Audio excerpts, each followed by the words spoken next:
Coucou ma Melty et bienvenue dans une nouvelle vidéo de ma chaîne YouTube. Aujourd'hui, vous allez voir une autre vidéo que ce que j'ai l'habitude de faire parce que je vais parler de ma perte de poids.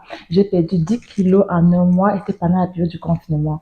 Je vais dans cette vidéo vous expliquer comment j'ai fait pour perdre 10 kilos en un mois sans pourtant trop rentrer dans les détails. Et dans les détails, je vais dire sans pourtant trop détailler ce que je mangeais vraiment pour que la vidéo soit trop longue.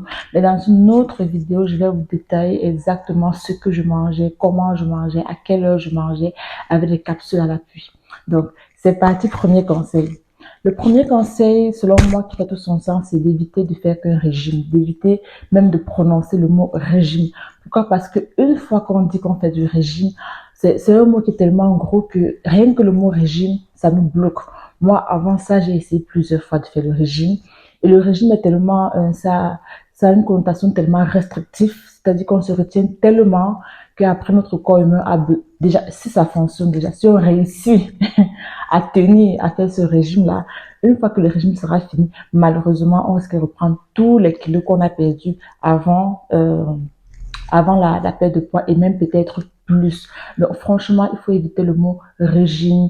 Et moi, particulièrement, rien que le fait de me dire que je fais le régime, c'est fini, j'aurais faim. Donc, c'est rien que de me dire, OK, à partir de lundi, on dit toujours lundi, on dit toujours lundi, rien que le fait de me dire, OK, à partir de lundi, je commence le régime, il faut perdre 10 kilos, il faut perdre 5 kilos.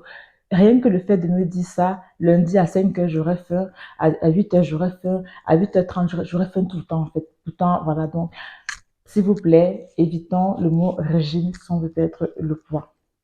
Deuxième chose qui, à mon sens, aussi est très important, c'est de faire quand même quelques activités sportives. Parce on a beau dire, oui, j'ai perdu le poids sans sport, mais c'est quand même important de faire un peu d'activités sportives. Pas seulement pour la perte de poids, mais aussi pour se sentir bien dans sa peau, pour être en forme. C'est très important parce que aujourd'hui, on est dans une société où il y a les transports en commun, il y a la voiture, il y a tout en fait. Tout est mis à disposition pour qu'on fasse le moins de mouvements possible et ce qui n'est pas bon pour notre organisme, n'est pas bon pour notre métabolisme et encore moins bon si on a un objectif de perdre le poids. Troisième des choses, la troisième chose, je vais écouter mon audio, c'était quoi?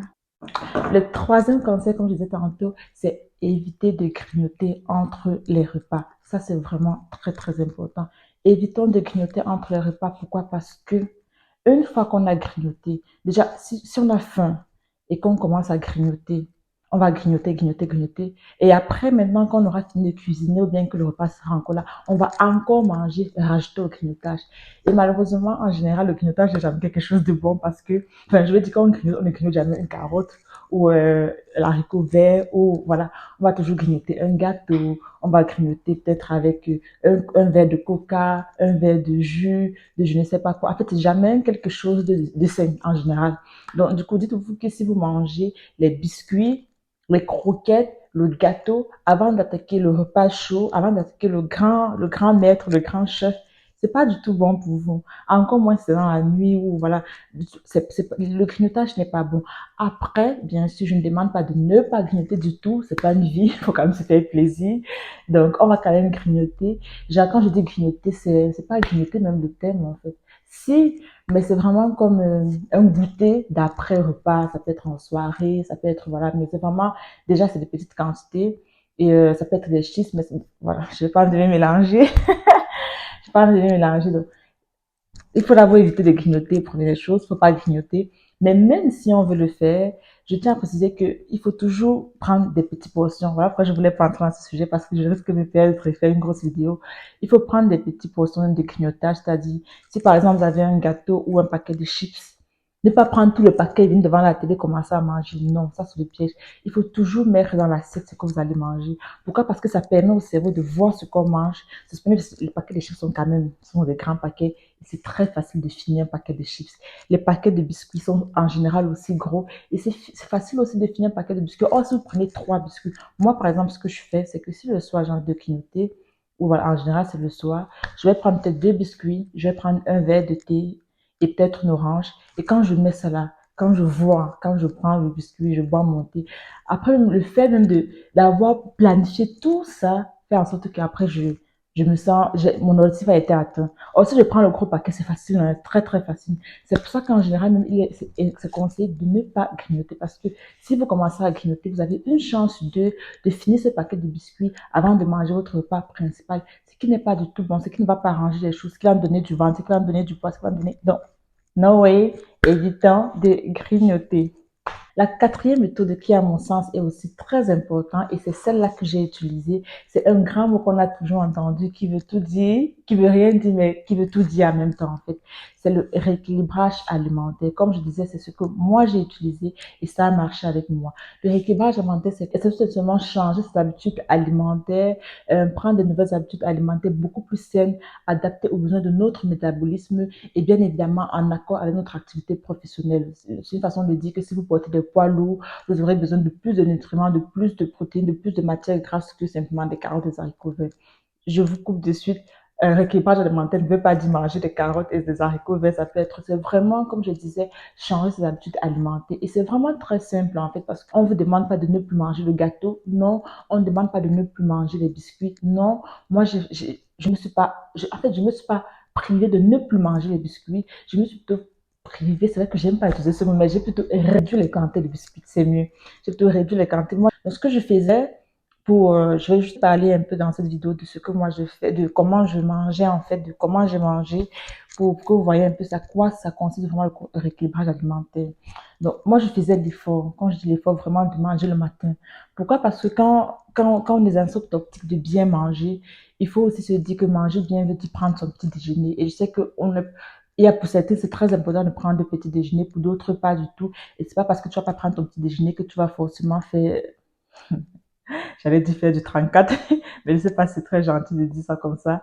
Mais oui, en fait, c'est pas parce que tu vas pas prendre ton petit déjeuner que tu vas forcément perdre le poids, bien que tu vas forcément avoir le corps de tes rêves, ou bien que tu vas forcément avoir une taille fine. Non, non, parce que si on ne prend pas le petit déjeuner, il y a une chance sur deux qu'à midi, on est très très faim. Et très très faim, c'est pas bien parce qu'on va prendre des grosses quantités, on va étouffer notre estomac. Et après, voilà, après, ça présage pas quelque chose de très bon pour notre organisme parce que on va manger des grosses portions à midi, des grosses portions le soir.